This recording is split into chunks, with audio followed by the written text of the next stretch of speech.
Good morning student, welcome in my next video. Today we talk about fertilization and implantation. देखिए fertilisation और implantation की process क्या होती हैं। आपने फीमेल सिस्टम, आपने रिप्रोडक्टिव सिस्टम देखा होगा, उसका स्ट्रक्चर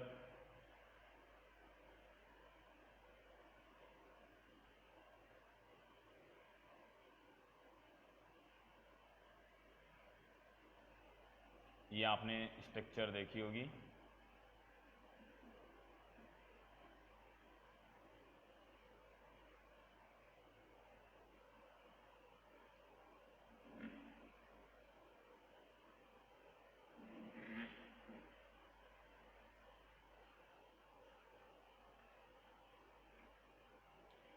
ये स्ट्रक्चर जो है वो vagina means female reproductive system का स्ट्रक्चर है। फीमेल रिप्रोडक्टिव सिस्टम, इस फीमेल रिप्रोडक्टिव सिस्टम में यहाँ पर ओवरी होता है जो एक मीजोवेरियम लिगामेंट से जुड़ा होता है। ठीक है, यह स्ट्रक्चर हमने फीमेल रिप्रोडक्टिव सिस्टम में हमने समझा था। अब यहाँ पर जब हम फर्टिलाइजेशन प्रोसेस स्टार्ट करते हैं तो फर्टिलाइजेशन प्रोसेस में फर्स्ट स्टेप आती है copulation. Copulation, during copulation penis insert इन वेजाइना, ये पेनिस है, वेजाइना में जैसे पेनिस इंसर्ट होता है तो पेनिस से स्पर्म जो है वो रिलीज हो जाते हैं और स्पर्म रिलीज होकर के वेजाइना के सर्विक्स पार्ट हैं, सर्विक्स, इस सर्विक्स से स्पर्म कहाँ चले जाते हैं, यूटेरस में चले जाते हैं। तो पेनिट्रेशन किसका, पेनिस का, या insertion of penis in vagina is known is copulation. तो कोपुलेशन में मेल और फीमेल आपस में कांटेक्ट में आते हैं और पेनिस जैसे ही वेजाइना में इंसर्ट होता है तो अपने स्पर्म जो है वो रिलीज कर देता है। वेजाइना का जो इंटरनल इन्वायरमेंट होता है वो इंटरनल इन्वायरमेंट एसिडिक होता है। तो इस एसिडिक इन्वायरमेंट के इफेक्ट से मैक्सिमम स्पर्म जो है वह यहाँ पर डिस्ट्रॉय हो जाते हैं, क्योंकि एसिडिक इन्वायरमेंट को स्पर्म जो है वो रेजिस्टेंस नहीं कर पाते हैं। ऐसी कंडीशन में यहाँ मैक्सिमम स्पर्म जो है वो मर जाते हैं। जब पेनिस से स्पर्म रिलीज होता है तो वहाँ पर इसकी जो संख्या होती है वो 200 to 300 मिलियंस इसके नंबर्स होते हैं।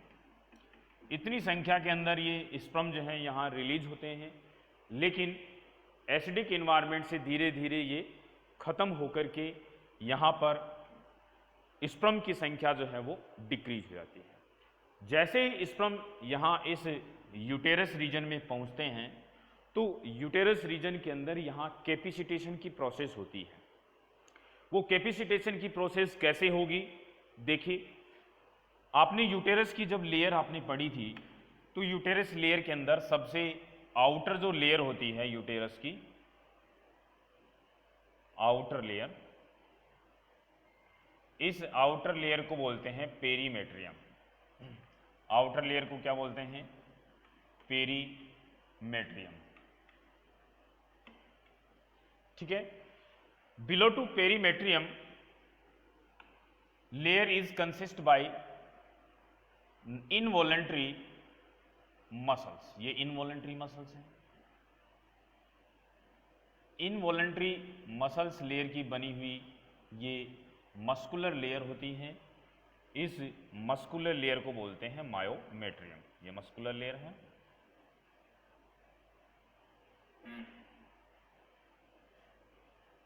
ओके, ये मस्कुलर लेयर है, मस्कुलर लेयर, और इस मस्कुलर लेयर को बोलते हैं मायोमेट्रियम। मायोमेट्रियम, ठीक है।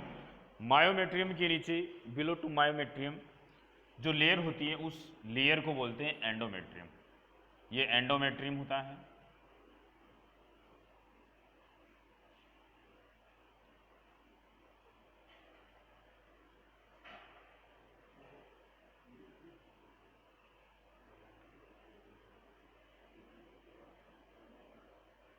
ये एंडोमेट्रियम लेयर है।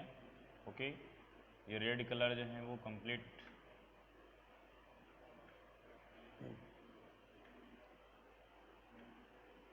तो ये लेयर जो है इसको हम बोलते हैं एंडोमेट्रियम। रेड लेयर को बोलते हैं एंडोमेट्रियम।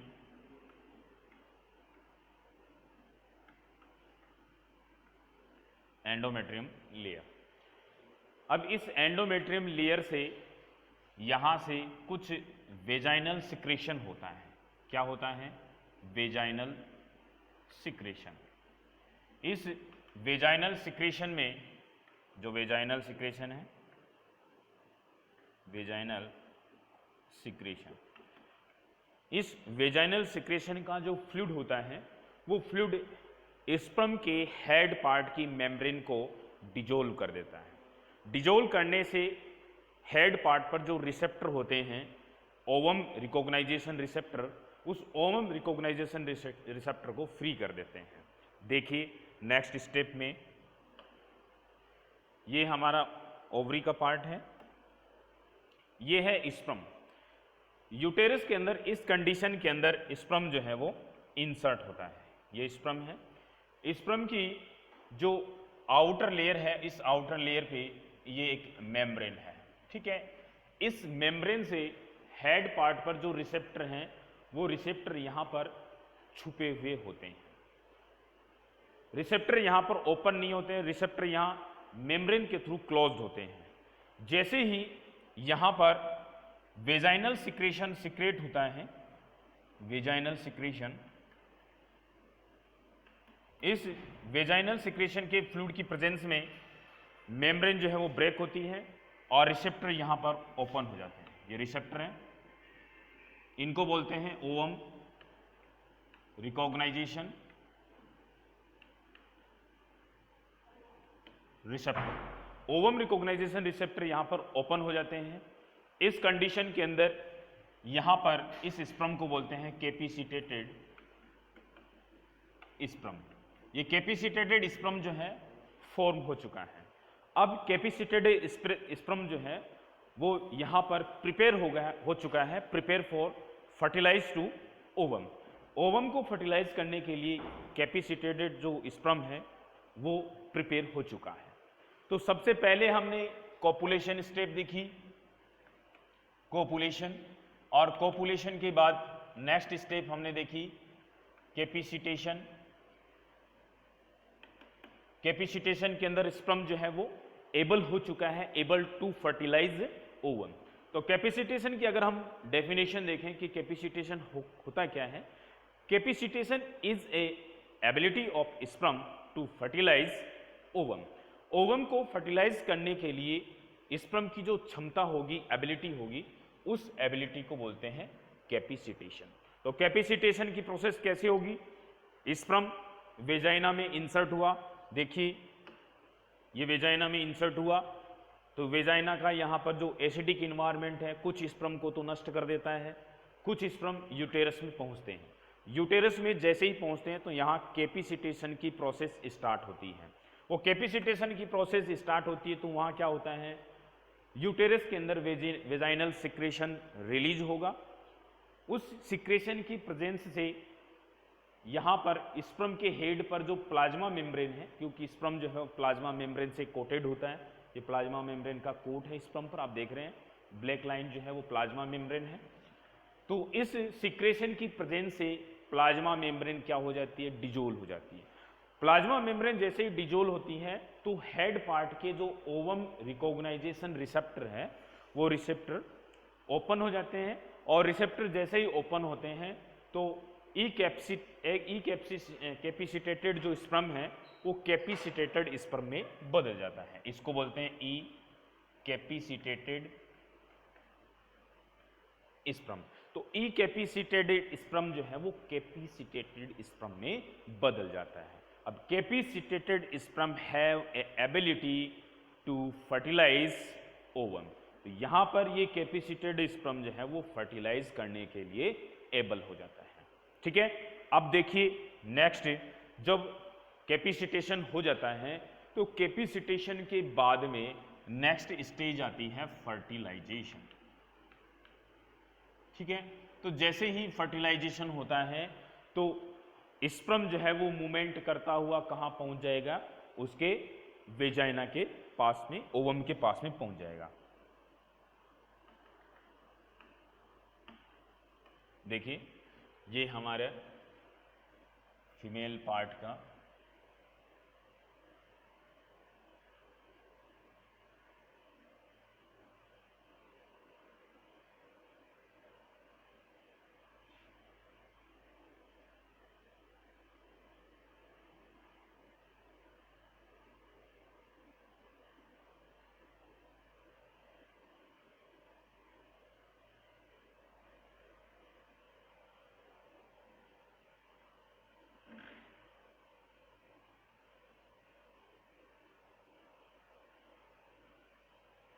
ठीक है, ये एंडोमेट्रियम लेयर है।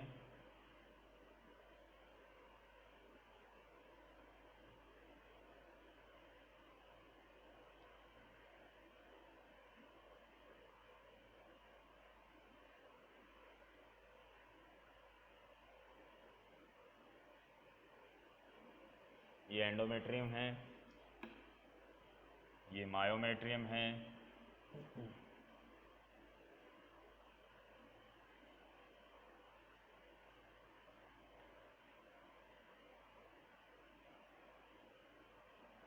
मायोमेट्रियम, और ये पेरीमेट्रियम है, इसको बोलते हैं पेरीमेट्रियम।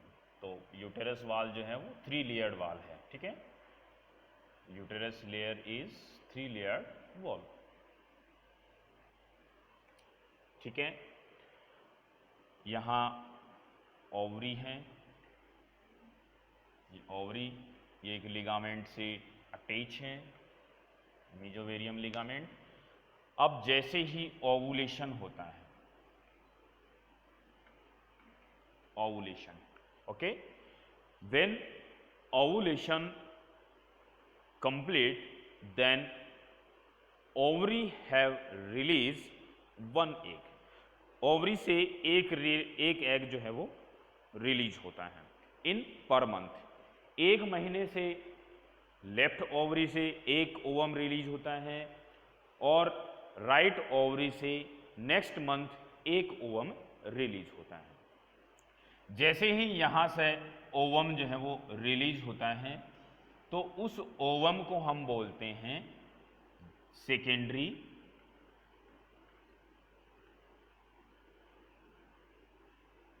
oocyte,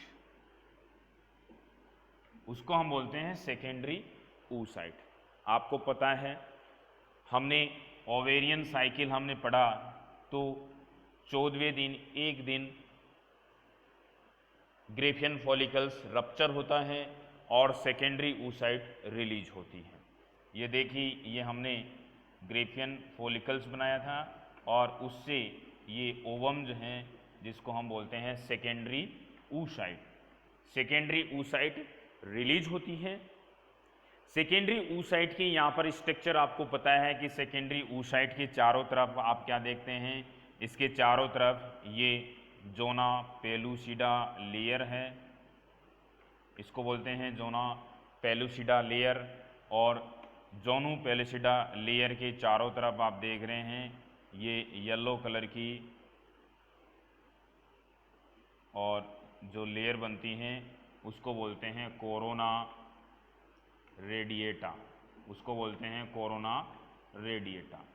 ठीक है, कोरोना रेडिएटा के चारों तरफ आप देखते हैं कि यहाँ पर थीका लेयर्स बनती हैं, externa and interna theca layers. तो ये थीका लेयर बन जाती हैं, एक्सटर्ना एंड इंटरना। तो इस कंडीशन में यहाँ पर सेकेंडरी oocyte रिलीज हो जाती है। सेकेंडरी oocyte जैसे ही रिलीज होती है तो फिमरी क्या करती है, ये फिमरी है, ये फिमरी क्या करेगी, उस सेकेंडरी oocyte को रिसीव कर लेगी, उसको कैप्चर कर लेगी। तो सेकेंडरी oocyte कहाँ पहुंच जाती है, यहाँ पहुंच जाती है secondary oocyte, secondary oocyte। Okay, secondary oocyte जैसे ही पहुंचती है तो सेकेंडरी oocyte आगे की तरफ मूव करती हैं और मूव करके यहाँ इस एम्पुला रीजन के अंदर आ जाती है। ये एम्पुला रीजन है, एम्पुला रीजन, इस एम्पुला रीजन में पहुंच चुकी है। उसी समय जब एम्पुला रीजन में पहुंच जाती है तो एक दिन ही लाइव रहती है। ओवम का जो लाइफ टाइम होता है वो 1 पीरियड के लिए होता है। उस समय पेनिस से क्या होता है, कॉपुलेशन होता है और स्पर्म जो है वो रिलीज हो जाते हैं। ये स्पर्म रिलीज होते हैं। स्पर्म यहाँ पर सेर्विक्स से, ये सेर्विक्स रीजन है, सेर्विक्स से कहाँ आ जाते हैं, यूटेरस में आ जाते हैं। यूटेरस में जैसे ही स्पर्म आते हैं तो यहाँ पर उसका कैपिसिटेशन होता है, कैपिसिटेशन से कैपिसिटेटेड स्पर्म बन जाता है और कैपिसिटेटेड स्पर्म जो है वो मूव करता है, move to ampulla region, ampulla region की तरफ मूव करके पहुंच चुका है।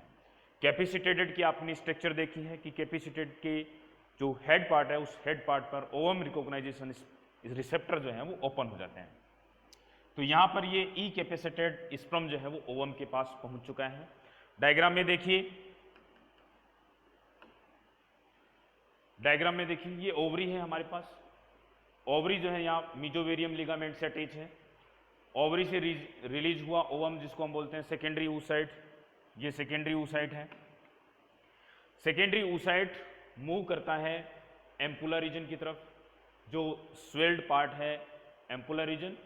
एम्पुला रीजन पर जैसे ही सेकेंडरी oocyte पहुंचता है तो उस समय वेजाइना से स्पर्म जो है वो एम्पुला रीजन में पहुंच चुके हैं। ये स्पर्म पहुंच चुके हैं। स्पर्म जैसे ही पहुंचते हैं तो स्पर्म और ओवम की मेम्ब्रेन के बीच में कुछ रिएक्शन होती है, उस रिएक्शन को बोलते हैं एक्रोसोम रिएक्शन।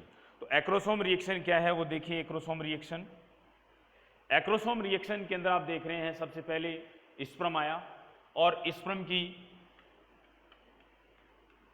स्पर्म और ओवम इन दोनों के मेम्ब्रेन पर रिसेप्टर पाए जाते हैं। स्पर्म के इस रिसेप्टर को बोलते हैं गैलेक्टोज रिसेप्टर और ओवम की जो मेम्ब्रेन होती है उस पर पाया जाता है zona pellucida. Zona pellucida receptor जिसको बोलते हैं ZP3 रिसेप्टर। ZP3 रिसेप्टर के ऊपर एक शुगर मॉलिक्यूल जुड़ा होता है जिसको बोलते हैं गैलेक्टोज मॉलिक्यूल।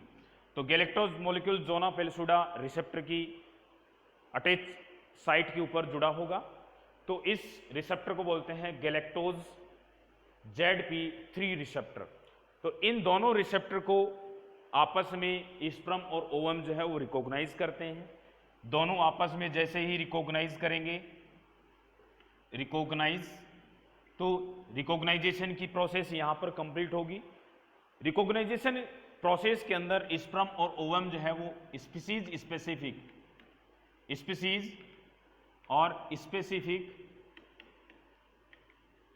अपने एग सेल और स्पर्म सेल को रिकॉग्नाइज करता है कि कोई भी ह्यूमन सेल का या ह्यूमन का जो स्पर्म होगा वो ह्यूमन के ओवम को ही रिकॉग्नाइज करेगा, उसी को फर्टिलाइज करेगा। किसी भी कंडीशन के अंदर ह्यूमन का जो ओवम है उसको किसी अदर एनिमल या अदर स्पीसीज ऑर्गेनिज्म के स्पर्म जो है वो फर्टिलाइज नहीं करते हैं। इसलिए स्पीसीज स्पेसिफिक कंडीशन को रिकॉग्नाइज करने के लिए स्पर्म और ओवम की मेम्ब्रेन पर रिसेप्टर पाए जाते हैं। ये रिसेप्टर कौन से हैं वो आपको मैंने बता दिया। स्पर्म पर जो रिसेप्टर होंगे उसको बोलेंगे गैलेक्टोज रिसेप्टर और ओवम पर जो रिसेप्टर होते हैं उसको बोलते हैं ZP3 गैलेक्टोज रिसेप्टर। तो इन रिसेप्टर के कंडीशन में यहां पर ये ओवम जो है रिसेप्टर के साथ में जुड़ जाते हैं। जुड़ने के बाद क्या होगा, जुड़ने के बाद एक्रोसोमल रिएक्शन स्टार्ट होती है। एक्रोसोम की जो मेम्ब्रेन है यहां पर रप्चर हो जाती है। जैसे ही एक्रोसोम की मेम्ब्रेन रप्चर होती है एक्रोसोम, तो एक्रोसोम से कुछ एंजाइम्स रिलीज होते हैं। जैसे एक एंजाइम है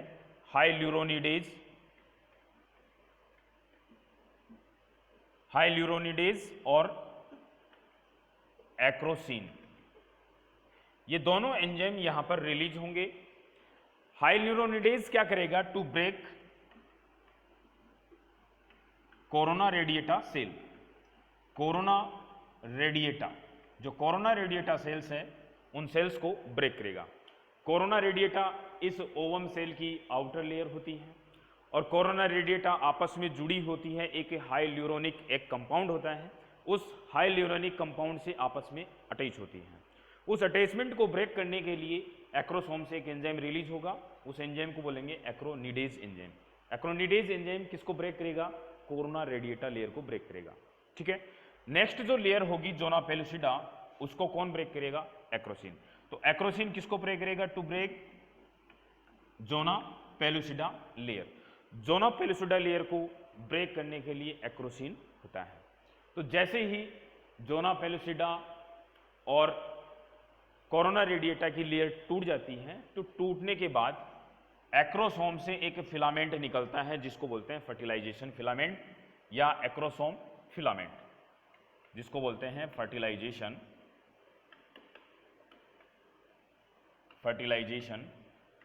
फिलामेंट। और इस फर्टिलाइजेशन फिलामेंट से एग जो है वो ओवम सेल के अंदर इंसर्ट होता है। यहां पर ये एग है, ये एग यहां से इंसर्ट हो चुका है, ये इंसर्ट हो गया है। तो जैसे ही स्पर्म का एग जो है वो स्पर्म ओवम सेल के अंदर इंसर्ट होता है, तो ओवम सेल के अंदर कुछ चेंजेज आ जाते हैं, मॉर्फोलॉजिकल और फिजिकल चेंजेज आएंगे। वो मॉर्फोलॉजिकल और फिजिकल चेंजेज क्या होते हैं वो देखिए।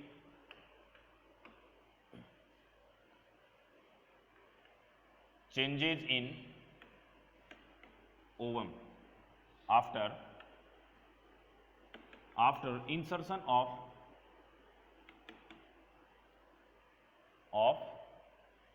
sperm nucleus। स्पर्म न्यूक्लियस के बाद में ओवम के अंदर क्या क्या चेंजेस होंगे? इसमें फर्स्ट चेंजेस जो होगा, ऑक्सीडेशन रेट जो है वो इंक्रीज हो जाती है। ऑक्सीडेशन रेट इंक्रीज, सबसे पहली बात होगी कि उसमें मेटाबॉलिक जो रेट होगी मींस ऑक्सीडेशन रेट वो इंक्रीज हो जाएगी। सेकेंड, डीएनए और प्रोटीन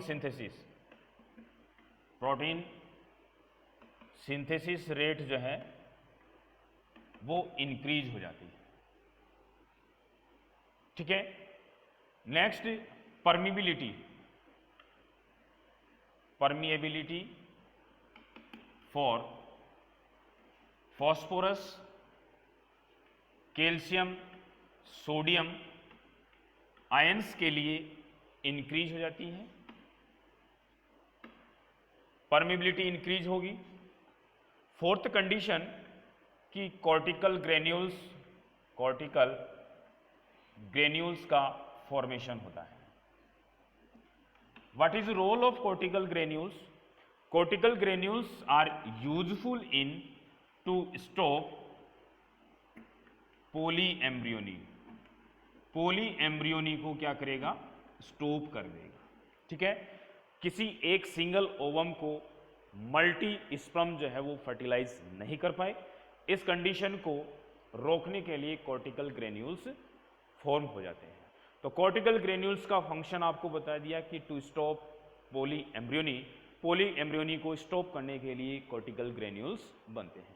तो ये कुछ फिजिकल और मॉर्फोलॉजिकल चेंजेज आते हैं। इन चेंजेज की वजह से ओवम जो है वो जाइगोट फॉर्मेशन के लिए इंप्रूव हो जाती है। तो जैसे ही ओवम का एग किसी स्पर्म के एग के साथ में मैच होता है तो उस कंडीशन को हम बोलेंगे फर्टिलाइजेशन। तो फर्टिलाइजेशन की कंडीशन देख लीजिए, यहां पर स्पर्म का जो एग है वो एग इंसर्ट होता है, टेल पार्ट पीछे रह जाता है। तो यहां पर हेड और नेक और मिडल पार्ट, ये तीन पार्ट ही ओवम के अंदर इंसर्ट होते हैं। जैसे ही ओवम में इंसर्ट होते हैं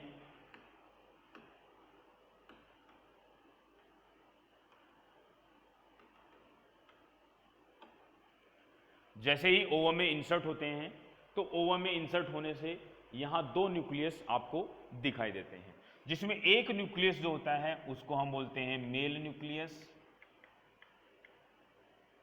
मेल न्यूक्लियस। सेकेंड न्यूक्लियस जो होता है उसको हम बोलते हैं फीमेल न्यूक्लियस। ठीक है, अब इन दोनों न्यूक्लियस का आपस में फ्यूजन होगा, fusion of gamete nuclei, gamete nuclei is known is fertilisation process. तो फर्टिलाइजेशन प्रोसेस में क्या होगा? Fertilisation process in which fusion of male and female gamete, gamete का जो न्यूक्लियस है उन न्यूक्लियस का आपस में फ्यूजन होगा। तो गैमेट न्यूक्लियाई आपस में फ्यूज होंगे और फ्यूज होने से एक डिप्लॉइड जाइगोट का फॉर्मेशन होगा। ये डिप्लॉइड जाइगोट बनता है। डिप्लॉइड जाइगोट जैसे ही बनेगा तो डिप्लॉइड जाइगोट के अंदर फर्स्ट क्लीवेज यहां पर स्टार्ट हो जाएगा। फर्स्ट क्लीवेज जैसे ही स्टार्ट होगा तो सिंगल सेल किस में बदल जाएगी? डबल सेल के अंदर, या 2 सेल जिसको हम बोलते हैं 2 सेल स्टेज। ये 2 सेल स्टेज बन जाती है।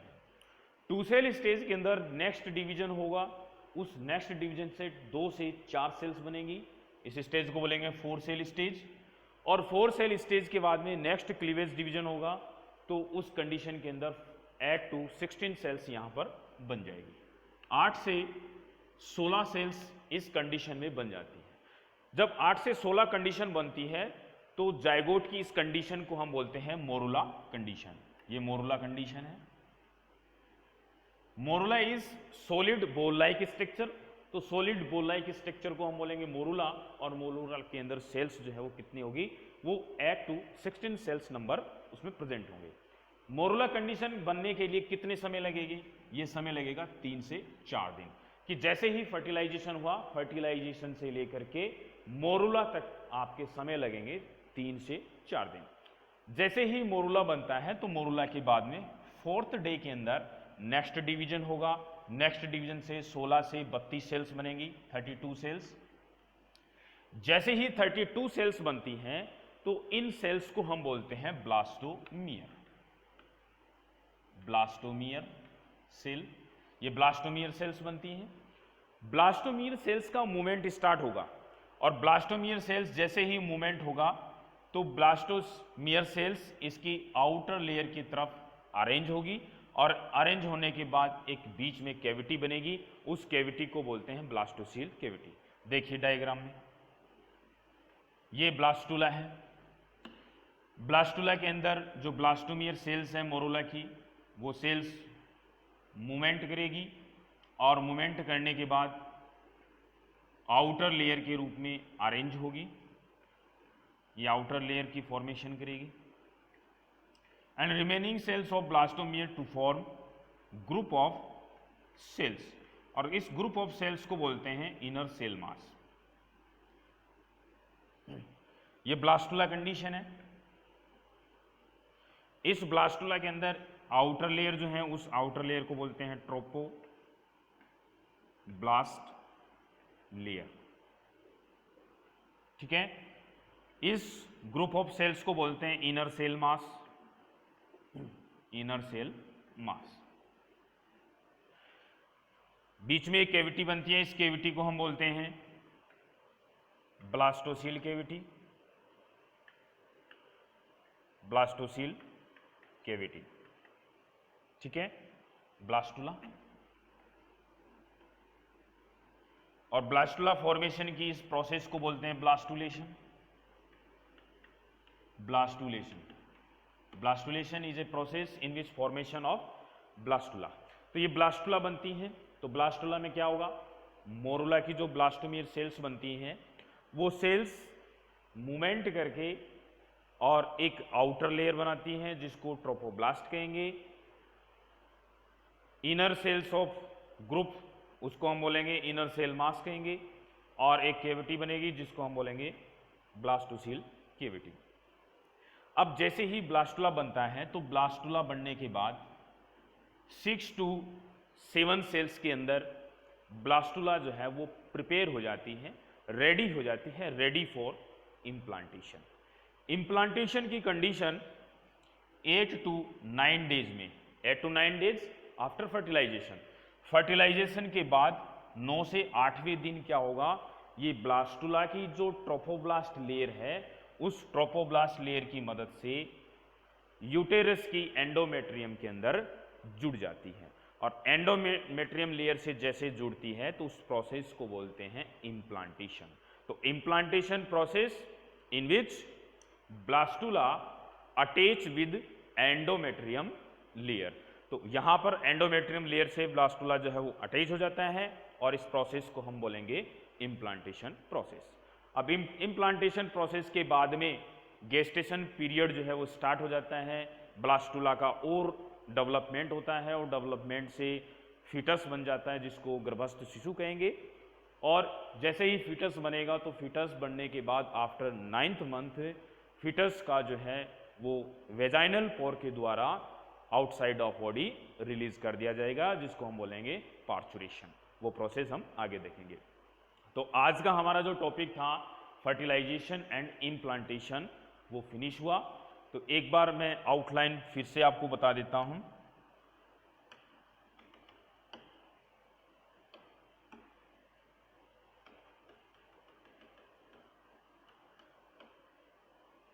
एक बार फिर से देख लीजिए। जैसे ही स्पर्म वेजाइना में इंसर्ट हुआ उस प्रोसेस को हम बोलेंगे कोपुलेशन। स्पर्म का अंदर जाने से वेजाइना में एसिडिक इन्वायरमेंट से कुछ नष्ट हो जाते हैं, डिस्ट्रॉय हो जाते हैं, और फिर वेजाइनल सर्विक्स से यूटेरस में इंसर्ट होते हैं। यूटेरस के अंदर स्पर्म का कैपेसिटेशन प्रोसेस होगा। कैपेसिटेशन प्रोसेस के अंदर आपको बताया कि यहाँ पर जो स्पर्म होगा उसमें वेजाइनल सिक्रेशन से प्लाज्मा मेम्ब्रेन को ब्रेक कर दिया जाएगा और रिसेप्टर जो है वो ओपन हो जाएंगे। इस स्पर्म को बोलेंगे कैपेसिटेटेड स्पर्म। कैपेसिटेटेड स्पर्म जो है वो मूव करते हुए यहाँ एम्पुला रीजन में पहुंच जाते हैं। तो फर्टिलाइजेशन की प्रोसेस कहाँ अकर होगी, अकर इन एम्पुला रीजन। ये फेलोपियन ट्यूब का एम्पुला रीजन है, यहाँ पर होगी। जैसे ही फर्टिलाइजेशन ओवम के पास पहुंच जाएगा स्पर्म, तो स्पर्म है ओवम के अंदर इंसर्ट होगा। इंसर्ट होते ही दो केंद्रक जो न्यूक्लियस जो हैं वो इस जाइगोट सेल के अंदर प्रेजेंट होंगे। दोनों जाइगोट आपस में फ्यूजन होगा। फ्यूजन से एक डिप्लॉइड सेल जाइगोट बनती है। जाइगोट में फर्स्ट डिवीजन स्टार्ट होगा जिसको हम बोलेंगे फर्स्ट क्लीवेज, जिससे 1 से 2 सेल बनेगी। फिर नेक्स्ट डिवीजन होगा 2 से 4 और 4 से 8। जब 8 से 16 सेल्स बनेगी तो उस कंडीशन को बोलेंगे मोरुला कंडीशन।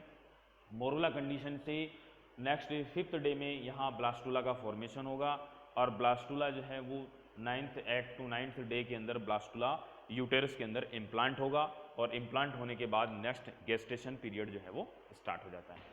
तो ये आज का topic plantation and fertilisation finish. Okay, thank you dear bye, good bye.